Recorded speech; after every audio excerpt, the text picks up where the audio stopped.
Lieutenant Amanda Brooks was running late for her coffee when the world changed forever. She had just left the Space Force monitoring station in Colorado Springs, her 12-hour shift finally over, when every display in the facility lit up like the 4th of July. The massive objects appeared from nowhere, bypassing every early warning system humanity had established. Within seconds, 27 warships, each large enough to cast shadows over entire cities, took position above Earth's major metropolitan areas. "Lieutenant Brooks, we need you back inside." The voice of Colonel Harrison cracked through her earpiece. She was already running back to the building, her universe-famous coffee forgotten on the hood of her car. The control room had transformed from its usual quiet efficiency into a storm of activity. Analysts rushed between stations, screens flickered with incoming data, and in the center of it all, Colonel James Wild Card Mitchell stood like the eye of a hurricane, his expression unnaturally calm. "Talk to me, Brooks," he said as she slid into her station. "What are we looking at?" Her fingers flew across the holographic interface, systems she had helped design coming to life under her touch. "Sir, these ships are unlike anything we've theorized. The energy readings are off the charts, but they're not in any attack formation. They're displaying." "Displaying?" Mitchell leaned over her shoulder, studying the patterns. "Like peacocks, sir, or knights at a tournament." She highlighted the ship's positions. "They're arranged for maximum visibility. They want to be seen." The first message came 3 minutes later, broadcasting on every frequency in perfect English. The voice was deep, resonant, and carried the weight of centuries. "People of Earth, we are the Kraxan Federation. We have conquered 12 star systems through our ancient rite of combat. You will submit champions for trial by battle, or your world will be cleansed.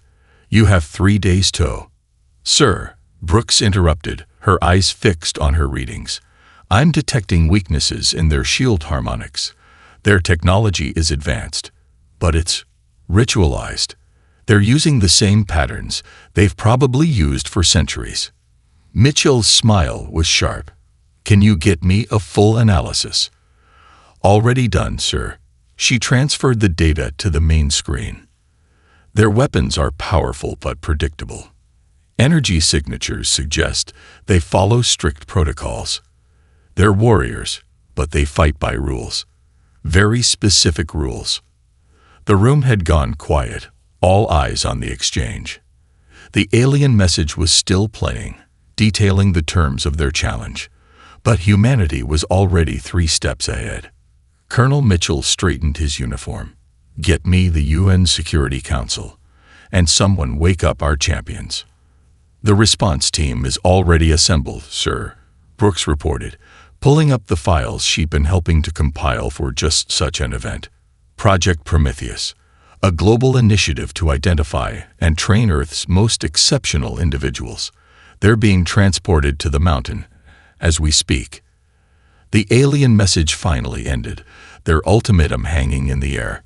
3 days to respond. 3 days to prepare for a battle that had broken 12 other civilizations. Humanity took 3 hours. When the response was sent, it was Amanda who transmitted it, her voice clear and strong.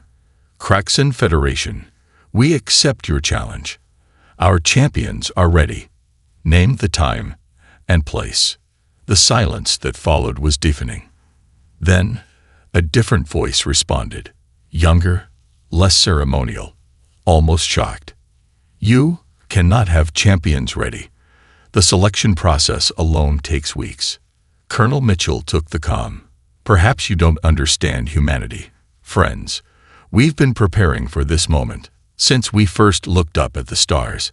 We've spent our entire history getting ready for challenges like yours." As if to emphasize his point, the first transport helicopters were landing outside, carrying the first of Earth's champions. Through the facility's windows, Amanda could see Michael Rodriguez, the former Marine turned MMA champion, his presence already drawing attention from the staff.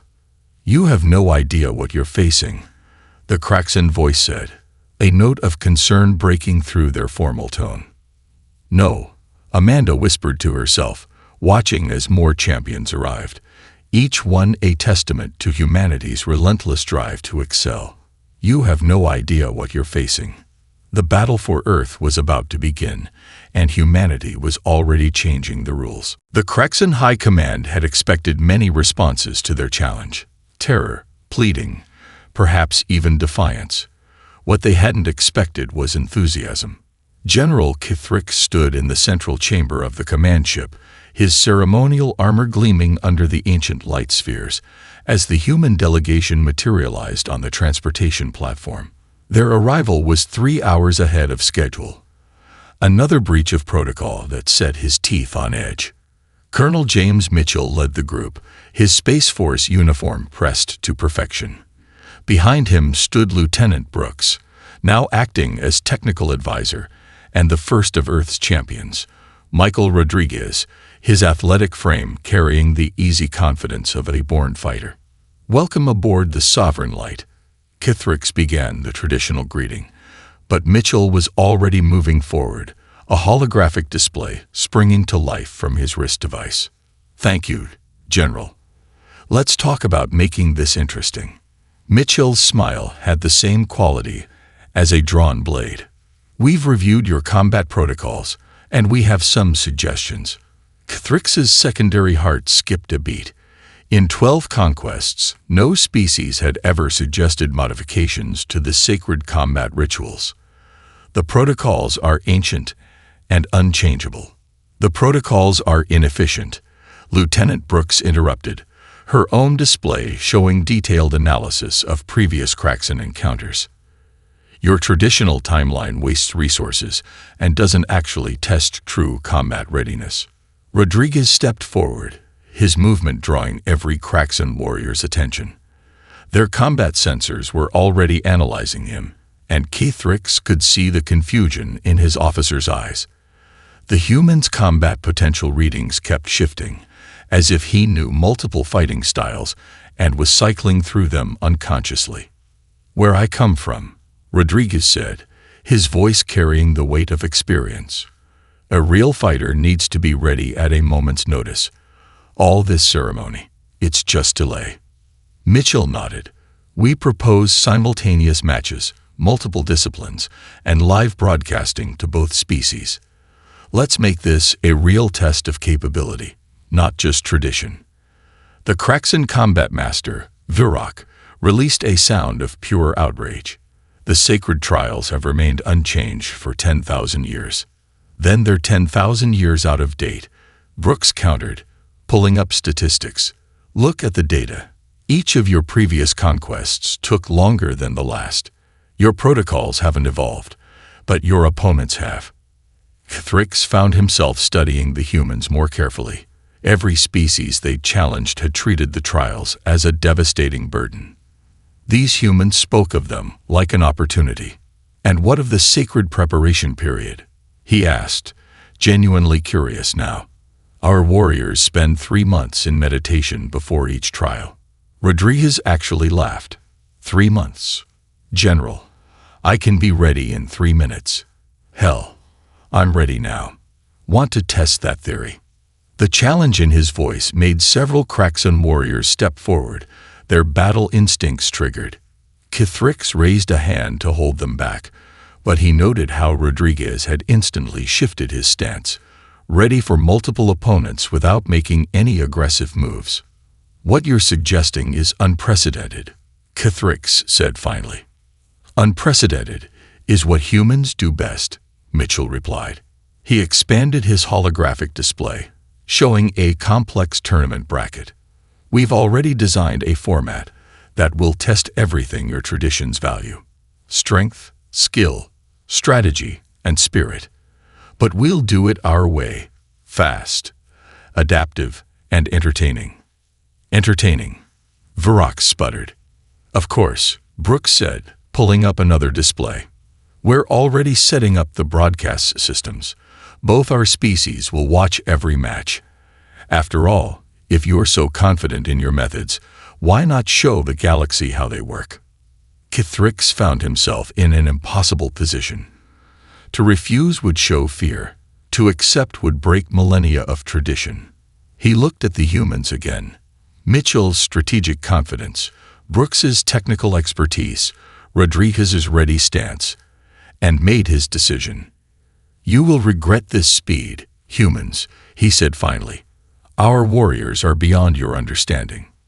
"With all due respect, General," Rodriguez said, his smile matching Mitchell's now, "you haven't begun to understand what humans are capable of. Should we start with hand-to-hand, or would you like to see how we handle your combat simulators?" As the Kraxan command room erupted into shocked discussion, Lieutenant Brooks leaned close to Mitchell and whispered, "They still think they're testing us." Mitchell's reply was equally quiet. "Wait until they meet the rest of the team." The Kraxan Combat Assessment Chamber was built to intimidate. Its towering black walls were etched with the names of fallen champions from 12 conquered systems.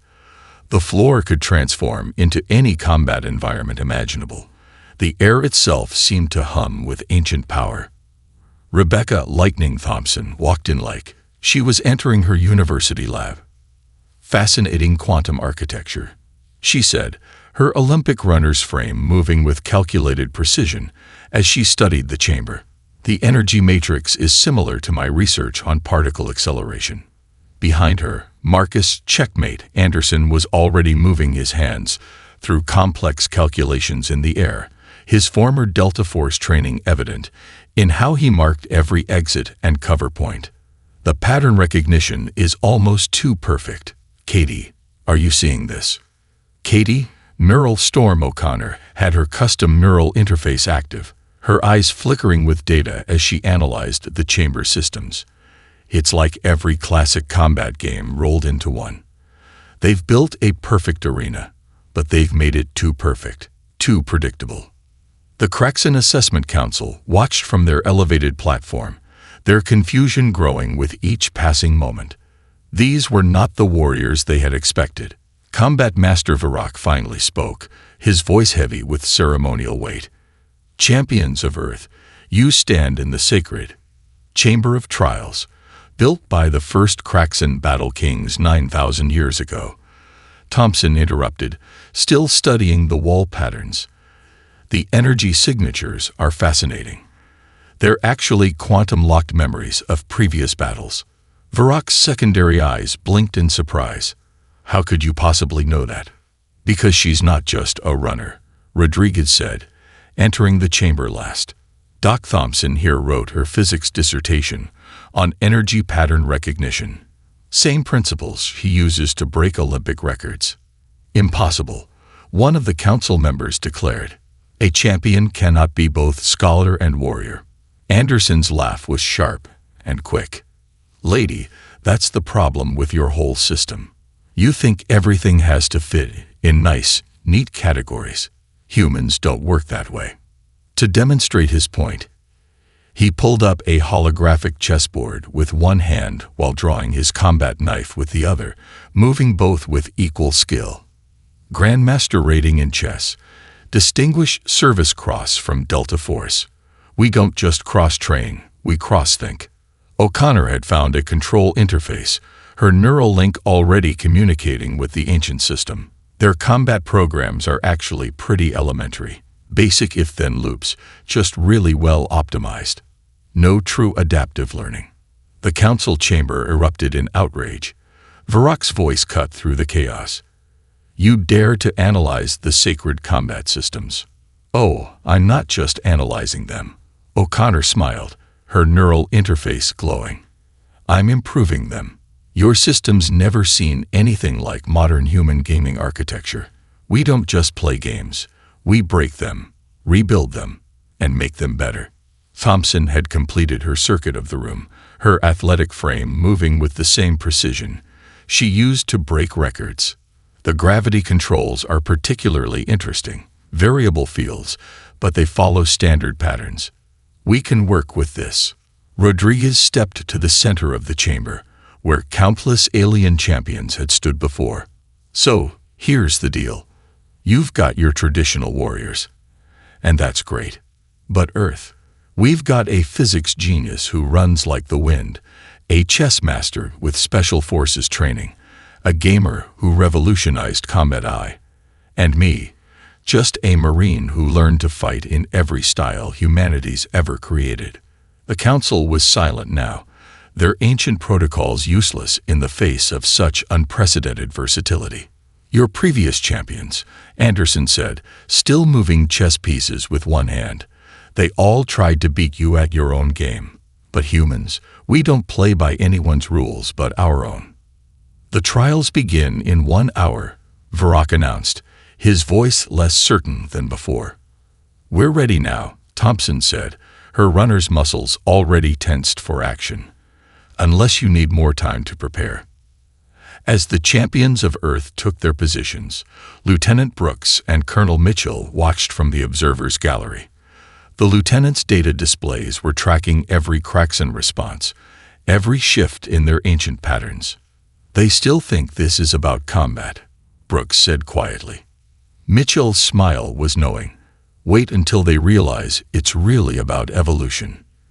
Below, Earth's champions stood ready, each a living testament to humanity's greatest strength, the power to be more than anyone expects, even ourselves. The zero-gravity combat chamber hummed to life, its ancient walls shifting from black to translucent crystal. 9 stories of empty space stretched above and below, a perfect cube of controlled chaos. The Kraxan's champion, Vorkath the undefeated, floated at its center like a living weapon. Rodriguez didn't even bother taking a starting position. Interesting approach to the primary thrusters. Thompson's voice came through his neural link, her physics background already breaking down the chamber's gravitational fields. The field lines create natural current paths, like swimming in air if you know where to look. Got the pattern mapped, O'Connor added, her gaming experience translating into real-time strategy. Sending you the optimal movement nodes now. Rodriguez grinned as the data flowed into his mind. This was why humans would win. While the Kraxan saw only combat, Earth's team saw physics, strategy, and opportunity. Vorkath's voice boomed through the chamber. In 9,000 years, no single warrior has survived more than 3 minutes in this arena. Then let's break that record, Rodriguez replied, and pushed off from the wall. What followed wasn't just combat. It was a revolution in 3-dimensional fighting. While Vorkath used traditional thruster bursts to navigate, Rodriguez flowed through the space like a zero-G dancer, using Thompson's physics calculations to ride the chamber's natural currents. He's using the field lines like a gymnast's parallel bars. Anderson observed from the control room, his chess master's mind seeing the patterns. Every movement sets up 3 more options. The first exchange of blows came 40 seconds in. Vorkath's enhanced muscles launched him forward with planet-cracking force, a strike that had shattered the bones of champions from 12 systems. Rodriguez wasn't there. Basic vector analysis. Thompson's voice guided him through the dodge. His combat style is all straight lines and fixed angles, no adaptation for variable gravity fields. Rodriguez corkscrewed around the attack, using Vorkath's own momentum to establish a new fighting plane. The Marine's zero-G combat training, combined with his MMA experience, created something the chamber had never seen: 3-dimensional Brazilian Jiu-Jitsu. Their whole combat system is based on binary outcomes, O'Connor added, her gaming experience spotting the patterns. Strike or block, advance or retreat. They never considered someone might just change the rules of movement itself. 4 minutes in, Vorkath's frustration began to show. His attacks, while powerful enough to crack moons, couldn't connect with an opponent who treated zero-G combat like an Olympic sport. Now, Anderson's voice cut through the link. He's lost his center mass control. Just like in chess, once your opponent's position is compromised, victory is mathematical. Rodriguez saw it too. The Kraxan warrior had focused so much on power that he'd forgotten the first rule of space combat. Every action has an equal and opposite reaction. The end came at 7 minutes, 33 seconds. Rodriguez used a complex series of rebounds, each calculated by Thompson's physics models, to approach from an impossible angle. His counter-strike wasn't powerful by Kraxan standards, but it didn't need to be. The laws of physics did the work for him. Vorkath spun out of control, his thrusters firing uselessly against the chamber's calculated currents. When Rodriguez caught him in a zero-G grapple, the warrior's own strength worked against him, every struggle just making the hold more secure. "Yield," Rodriguez suggested quietly. "There's no shame in learning something new." The chamber fell silent as Vorkath spoke the ancient words of submission. 9,000 years of combat tradition, transformed in less than 8 minutes. In the observation chamber, Lieutenant Brooks was already analyzing the data. They never considered that physics itself could be a weapon. Their whole combat doctrine is based on power over precision. Colonel Mitchell nodded, watching as Rodriguez helped his defeated opponent regain stability in the zero-G field. That's the difference. They've spent millennia perfecting their way of fighting. We've spent our time learning every way to fight. "Next round's mine," Thompson said, her runner's muscles already twitching with anticipation. "Let's show them what happens when you combine Olympic speed with quantum physics." The Kraxan Council watched in stunned silence as their undefeated champion was helped from the chamber. They had expected to test Earth's warriors. Instead, they were getting a lesson in human innovation. The Strategic Combat Interface Chamber was unlike anything Earth had ever created. Crystalline displays floated in three-dimensional space, each one representing vast battle networks and combat scenarios.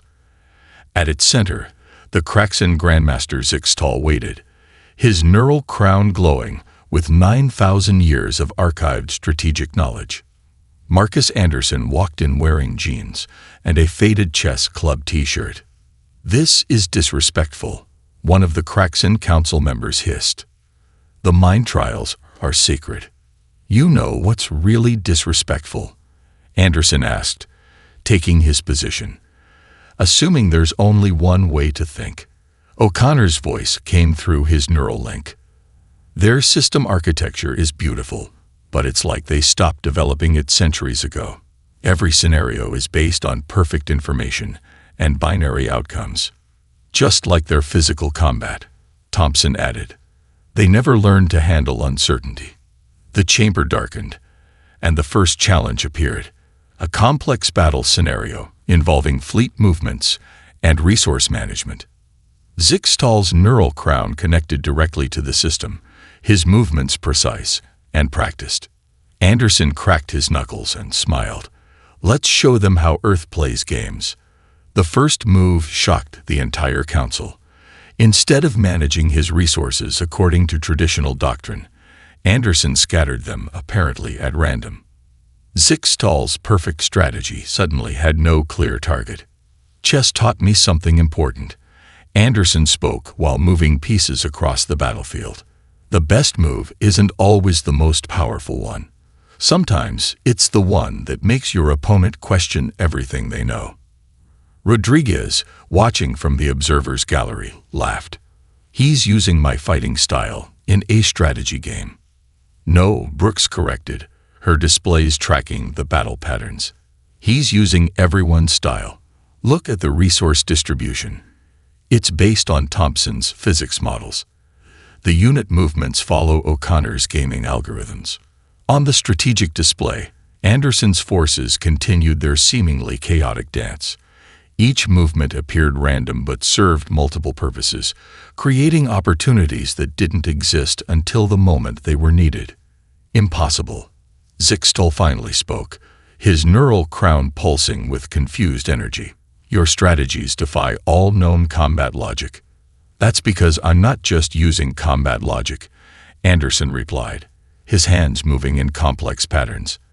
"I'm using chess gambits, video game speedrunning tactics, and some theories about quantum uncertainty that Doc Thompson explained over coffee. The battle shifted again.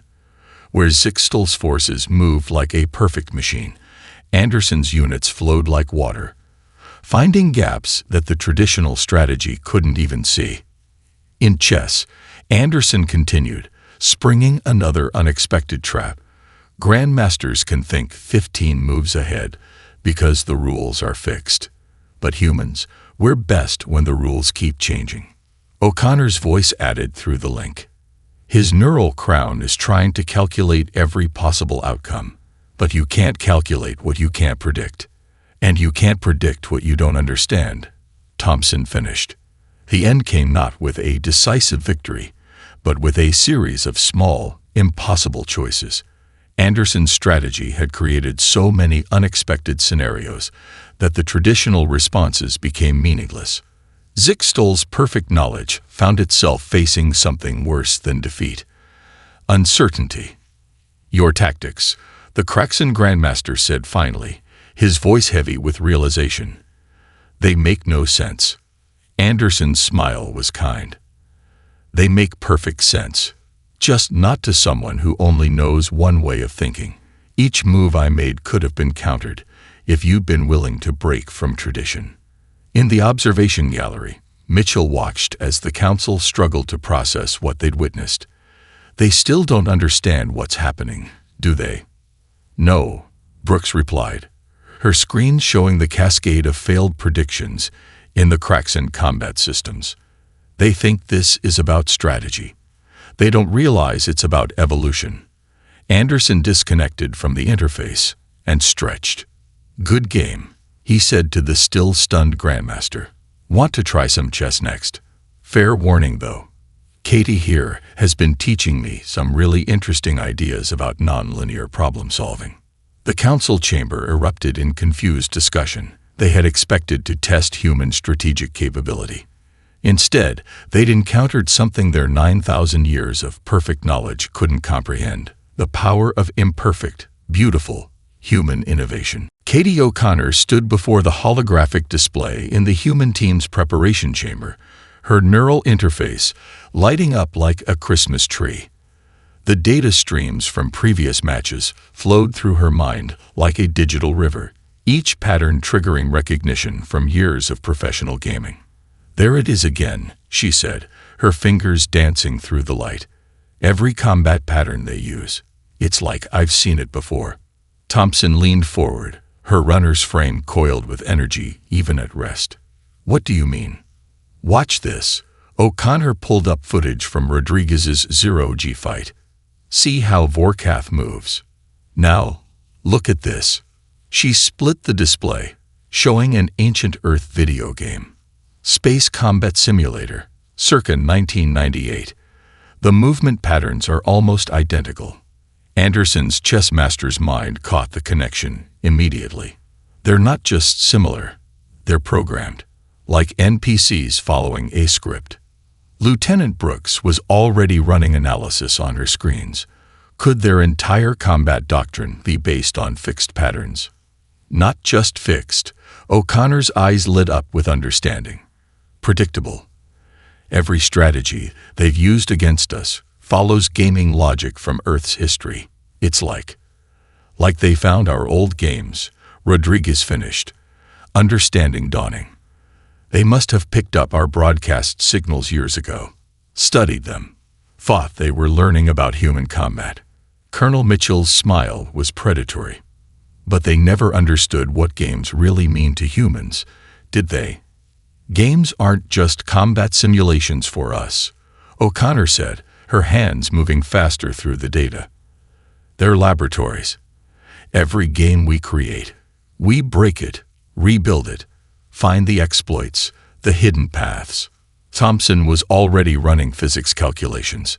That's why their movements seemed so mathematically perfect. They're following game logic, not real-world physics. The team gathered around the central display as O'Connor brought up more comparisons.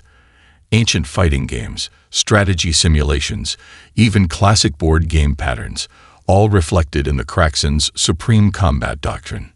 Look here. She highlighted a sequence from the mental challenge. The Grandmaster's strategic responses. They're based on perfect information flow, just like early AI opponents. They never learned to handle unknown variables. Because games evolved. Anderson added, his special forces training combining with his chess experience. But their understanding of them didn't. They're fighting like first-generation AI, in a world of neural networks. Brooks' analysis confirmed their theory. Their entire combat system is built on principles they think are human, but they're only seeing a fraction of who we are. Rodriguez cracked his knuckles. So how do we use this? O'Connor's smile was pure gamer glory. We show them what happens when you play against someone who knows all the cheat codes. The team spent the next hour in intense planning. Thompson applied quantum physics to predict pattern breaks. Anderson contributed chess theory about creating controlled chaos. Rodriguez added real combat experience to theory. And through it all, O'Connor's gaming knowledge tied everything together. It's not just about winning the fights, she explained, showing how each pattern could be disrupted. It's about teaching them why their perfect system isn't perfect at all. Mitchell watched his teamwork, pride evident in his expression. They expected warriors. Instead, they got something much more dangerous. Humans who never stop learning. As the next trial approached, Brooks updated their neural links with the new analysis. The Kraxan think they're testing us against their ancient knowledge, she said. But really, we're teaching them how to evolve. O'Connor finished, her neural interface glowing with new combat algorithms. And the first lesson is, perfect systems are perfect targets. As the team prepared for their next matches, the Kraxan Council remained unaware that their greatest strength, their unchanging perfection, was about to become their greatest weakness. Humanity was about to show them why evolution always wins against stagnation. Ready? Mitchell asked his team. 4 voices answered as one. Born ready. The next phase of the trials was about to begin, and this time, Earth's champions weren't just fighting. They were rewriting the rules of combat itself. The Kraxan High Command Chamber had never seen anything like it. General Kithrix stood before the assembled council, his voice carrying the weight of desperation as he announced the final challenge. The Chamber of Ultimate Trial, he declared, will test all aspects of combat simultaneously. No species has ever survived more than 5 minutes within its bounds. You will send. All of us, Rodriguez interrupted, stepping forward. Behind him, Thompson, Anderson, and O'Connor moved as one unit. We're going in together. The chamber's ancient walls rose 20 stories high, its surface shifting between solid matter and pure energy. Combat drones, gravity wells, and holographic threats filled the space. At its center, 3 of the Kraxan's most legendary warriors waited, their combat arrays glowing with power. Lieutenant Brooks' voice came through the team's neural link. Remember, every pattern they use is based on old gaming logic. They don't know how to handle real-time innovation. Or real-time collaboration, Mitchell added. Show them what human teamwork really means. The chamber activated, reality itself seeming to bend as multiple combat scenarios unfolded simultaneously. The Kraxan warriors launched their attack, each one a perfect example of their species' combat evolution. But humanity had already evolved beyond perfection. Rodriguez moved first, his zero-G combat style now enhanced by Thompson's latest physics calculations. He didn't just fight the gravity wells. He used them, creating momentum paths that shouldn't have been possible. Pattern recognition complete. O'Connor called out, her neural interface processing the chamber's programs in real time. They're using combinations of every previous trial. But the base code, it's all still gaming logic. Anderson was already moving through the holographic threats, his chess master's mind breaking down the attack patterns. Standard branching AI responses. They never learned to handle quantum decision trees.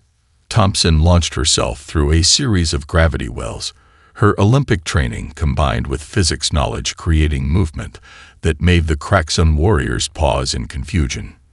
The field matrix is fluctuating. Just like we predicted, they can't maintain perfect control when faced with multiple anomalies. The chamber's challenges grew more intense. Combat drones filled the air, energy fields crackled with deadly force, and reality itself seemed to warp under the strain of ancient technology. But where the Kraxan expected chaos, humanity created symphony. Rodriguez and Thompson moved in perfect sync, their movements creating safe zones in the gravity fields. Anderson called out strategic points, while O'Connor's neural interface hacked and redirected combat drones. Each human's strength covered another's weakness, creating a fighting style that had never existed before this moment. Impossible, one of the Kraxan warriors shouted as their perfect formations broke apart. Your combat patterns defy all known logic. That's because we're not following your logic, Rodriguez called back, using a combat drone as an improvised shield. We're creating our own. 10 minutes in, the chamber's systems began to show signs of strain. O'Connor's voice was triumphant. Their programs can't handle this many variations. The AI is starting to loop. Thompson's calculations had predicted this moment. The energy fields are destabilizing. Anderson now. The chess master made his move, his strategy creating a cascade effect through the chamber systems. Where the Kraxan warriors fought to maintain control, Earth's champions embraced the chaos, using it to their advantage. 15 minutes. A new record. The chamber's displays showed warning signs as human unpredictability stressed systems designed for perfect, predictable combat. They're not just fighting us, Brooks observed from the control room. They're fighting against evolution itself. The end came at 17 minutes and 33 seconds, not with a defeat, but with a system crash. The chamber, designed to create perfect combat scenarios, simply couldn't process the level of innovation it was witnessing. As the holographic threats faded and the gravity wells powered down, Earth's champions stood together, undefeated. The Kraxan warriors stared in disbelief, their perfect combat doctrine shattered by something they had never considered. The power of human adaptation. General Kithrix's voice was heavy with realization. In 9,000 years, no species has ever. How did you do this? Rodriguez looked at his team. The runner, the chess master, the gamer, each one so much more than their titles suggested, and smiled. We did it the human way, he said. We evolved. The great hall of the Kraxan command ship had never known silence like this. The ancient walls, etched with the names of conquered systems, seemed to hold their breath. General Kithrix stood before the combined council, his ceremonial armor unable to hide his inner turmoil. In 9,000 years of combat evolution, he began, his voice echoing through the chamber. We have never. He paused, looking at the human team standing before him. Rodriguez, Thompson, Anderson, and O'Connor, not standing in formation like warriors, but relaxed and alert, still connected through their neural links, still ready for anything. We have never been so thoroughly taught, he finished. Lieutenant Brooks' displays showed the ripples of surprise moving through the Kraxan ranks. This wasn't the traditional speech of victory or defeat. This was something new.